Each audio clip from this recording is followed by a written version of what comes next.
নমস্কার বন্ধুরা, আমি বন্দনা রান্নাঘরে আপনাদেরকে স্বাগত জানাই। আজ আমি আপনাদের সাথে একটা ডিম আর ময়দা দিয়ে দুর্দান্ত স্বাদের একটা রেসিপি তৈরি করে দেখাবো। একদম নতুন ধরনের নতুন স্বাদের যদি কিছু খেতে চান তখন আপনারা এই রেসিপিটা বাড়িতে বানিয়ে ফেলতে পারেন। দারুণ স্বাদের খেতে হয়।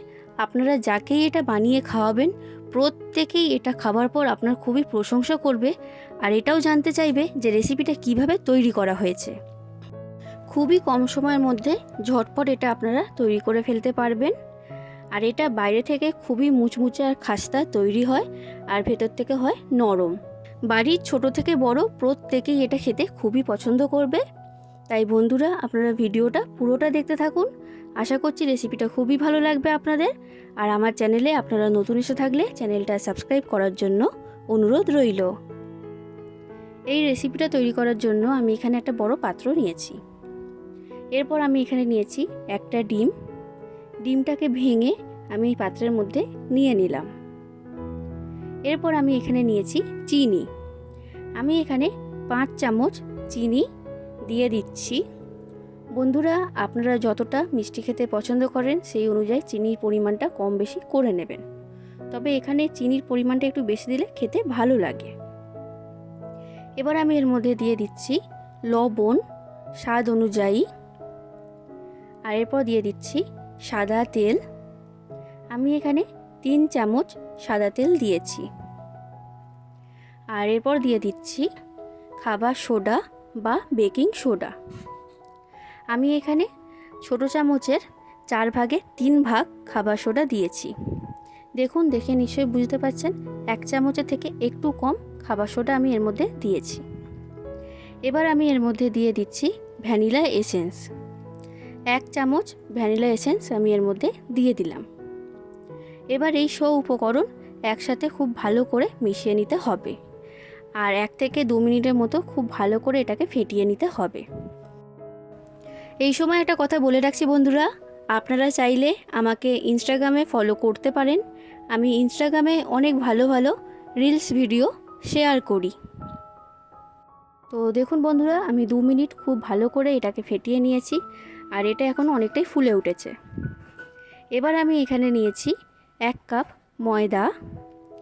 এবার এই ময়দাটা আমি এর মধ্যে অল্প করে দেব আর এই মিশ্রণের সাথে ভালো করে মিশিয়ে নিতে হবে। একসাথে সব দিয়ে দেওয়ার প্রয়োজন নেই, অল্প করে ময়দা দিতে হবে আর এটাকে ভালো করে মিশিয়ে নিতে হবে। তো দেখুন বন্ধুরা, আমি পুরো 1 কাপ ময়দা এর মধ্যে দিয়ে দিয়েছি।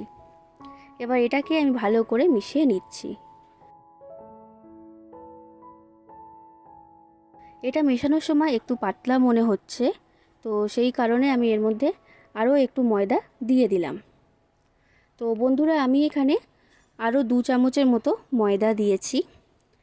এবার এই মিশ্রণটা এখন ঠিকঠাক রয়েছে, খুব বেশি ময়দা দিয়ে দিলে কিন্তু এখানে হবে না।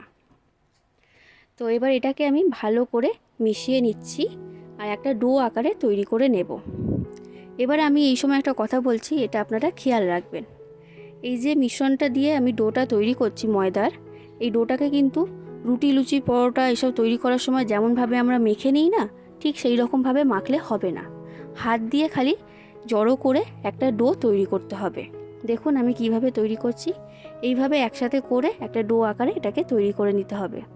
যদি এটাকে আপনারা ভালো করে মেখে নেন তখন কিন্তু এই যে রেসিপিটা তৈরি করে দেখাবো এটা খাস্তাও হবে না আর ভেতর থেকে খুব সুন্দর একটা লেয়ারের মতো তৈরি হবে, তো সেটাও কিন্তু হবে না। তো সেই কারণে এইভাবে হাত দিয়ে একটু চেপে চেপে একটা ডো আকারে তৈরি করে নিতে হবে। এটা আপনারা খেয়াল রাখবেন। তো দেখুন বন্ধুরা, এটা আমার তৈরি করা হয়ে গেছে। এবার আমি হাতটাকে পরিষ্কার করে নিয়ে তারপর আপনাদেরকে দেখাচ্ছি। হাতটাকে আমি ভালো করে পরিষ্কার করে ধুয়ে নিয়েছি। এবার এই যে ডোটা আমি তৈরি করেছি এর মধ্যে থেকে কিছুটা অংশ আমি হাতের মধ্যে নিয়ে নিলাম। দেখে নিশ্চয়ই বুঝতে পারছেন এর ভেতরে কিন্তু খুব সুন্দর একটা লেয়ার মতো তৈরি হয়েছে। আপনারা যদি এটা ভালো করে মেখে নিতেন তাহলে কিন্তু এই ভেতরে লেয়ারগুলো তৈরি হতো না। এবার এটাকে আমি গোল বল আকারে তৈরি করে নেব। এই বলগুলোকে খুব বেশি বড় করার প্রয়োজন নেই, ছোট ছোট করে তৈরি করতে হবে। দেখুন বন্ধুরা, ঠিক একই রকমভাবে আমি সব বলগুলোকে তৈরি করে নিচ্ছি। বন্ধুরা, রেসিপিটা যদি আপনাদের ভালো লাগে তাহলে অবশ্যই লাইক করে দেবেন, শেয়ার করে দেবেন, কমেন্ট করে জানাবেন রেসিপিটা কেমন লেগেছে। আর চ্যানেলটা এখনও পর্যন্ত সাবস্ক্রাইব না করা থাকলে অবশ্যই চ্যানেলটাকে সাবস্ক্রাইব করে দেবেন। দেখুন বন্ধুরা, এই বলগুলো সব তৈরি করা হয়ে গেছে। এবার এটাকে আমি এখন সরিয়ে রেখে দিচ্ছি। এরপর আমি এখানে একটা বড় থালা নিয়েছি। এই থালার মধ্যে আমি দিয়ে দিচ্ছি সাদা তিল। সাদা তিলটাকে আমি এইভাবে সমান করে চারিদিকে চাড়িয়ে দিলাম। এরপর আমি একটা পাত্রের মধ্যে নিয়ে নিলাম জল। এবার এই যে বলগুলো আমি তৈরি করেছি, এই বলগুলোকে একটা একটা করে আমি জলের মধ্যে ডুবিয়ে দিচ্ছি। তো আমি এখানে মোট 3টে বল জলের মধ্যে ডুবিয়ে দিয়েছি। এবার একটা কাঁটা চামচের সাহায্যে এই জলের মধ্যে থেকে আমি বলগুলোকে তুলে নিচ্ছি, যাতে জলটা খুব ভালো মতো ঝরে যায়, বলের মধ্যে যেন একটুও জল না থাকে। এবার এই বলগুলোকে আমি জল থেকে তুলে এই সাদা তিলের মধ্যে দিয়ে দিচ্ছি। তো সব বলগুলোকে জল থেকে তুলে এর মধ্যে দিয়ে দিয়েছি। এবার সাদা তিলটাকে খুব ভালো করে এই বলগুলোর গায়ে লাগিয়ে নিতে হবে। এবার তিলটাকে আমি খুব ভালো করে এই বলের গায়ে লাগিয়ে নিয়েছি। এবার হাত দিয়ে চেপে চেপে তিলটাকে একটু এর গায়ে সেট করে দিতে হবে। তো এগুলো আমার তৈরি করা হয়ে গেছে। এগুলোকে আমি একটা আলাদা প্লেটের মধ্যে তুলে রেখে দিলাম। ঠিক একই রকমভাবে আমি বাদ বাকি সবগুলোকে তৈরি করে নেব।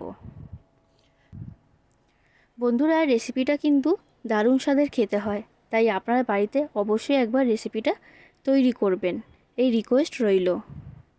তো আমার সবগুলো তৈরি করা হয়ে গেছে। এইবার এইগুলোকে আমি ভেজে নেব। তার জন্য গ্যাসের মধ্যে কড়াইতে সাদা তেল গরম হতে আমি আগেই বসিয়ে দিয়েছিলাম। তেলটা খুব ভালো মতো গরম হয়ে গেছে। গ্যাসের ফ্লেমটা কমিয়ে আমি লো ফ্লেমে করে দিলাম। এবার এই তেলের মধ্যে আমি একটা একটা করে এই বলগুলোকে ছেড়ে দিচ্ছি। বন্ধুরা, এই রেসিপিটার আমি নাম দিয়েছি তিলের খাস্তা বিস্কুট। এবার এইগুলোকে তেলে দেওয়ার পর হালকা হাতে নাড়াচাড়া করে একটু উল্টে পাল্টে দিতে হবে। এর মধ্যে অনেকটাই জায়গা রয়েছে, তাই এর মধ্যে আমি আরও কয়েকটা বল দিয়ে দিলাম। এবার গ্যাসের ফ্লেমটা লো থেকে মিডিয়াম ফ্লেমে রেখে এইগুলোকে ভেজে নিতে হবে।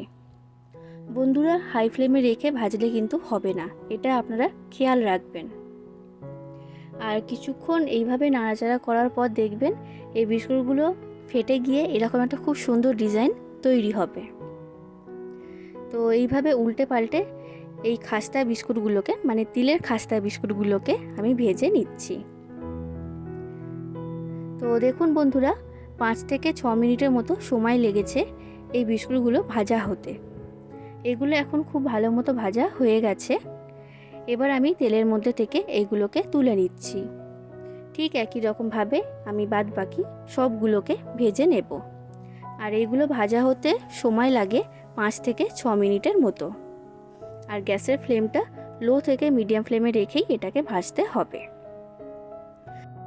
আর বন্ধুরা, এগুলোকে গরম অবস্থায় খাবেন না, এগুলো ঠান্ডা হয়ে যাওয়ার পর খাবেন, কারণ গরম অবস্থায় এগুলো নরম থাকবে। তো দেখুন বন্ধুরা, এগুলো আমার সব তৈরি করা হয়ে গেছে। এবার এগুলোকে ঠান্ডা হওয়ার পর আমি আপনাদেরকে দেখাচ্ছি। তো দেখুন বন্ধুরা, আমি আপনাদেরকে একটা তিলের খাস্তা বিস্কুট ভেঙে দেখাচ্ছি যে কেমন তৈরি হয়েছে। বাইরে থেকে খুবই মুচমুচে আর খাস্তা হয়, আর ভেতর থেকে হয় নরম। তাহলে বন্ধুরা, আপনারা এইভাবে রেসিপিটা ট্রাই করুন, আশা করছি খুবই ভালো লাগবে। আর রেসিপিটা কেমন লেগেছে সেটা অবশ্যই কমেন্ট করে জানাবেন। আজ আসি বন্ধুরা, আবার দেখা হবে অন্য কোনো দিন অন্য কোনো রেসিপির সাথে। ধন্যবাদ।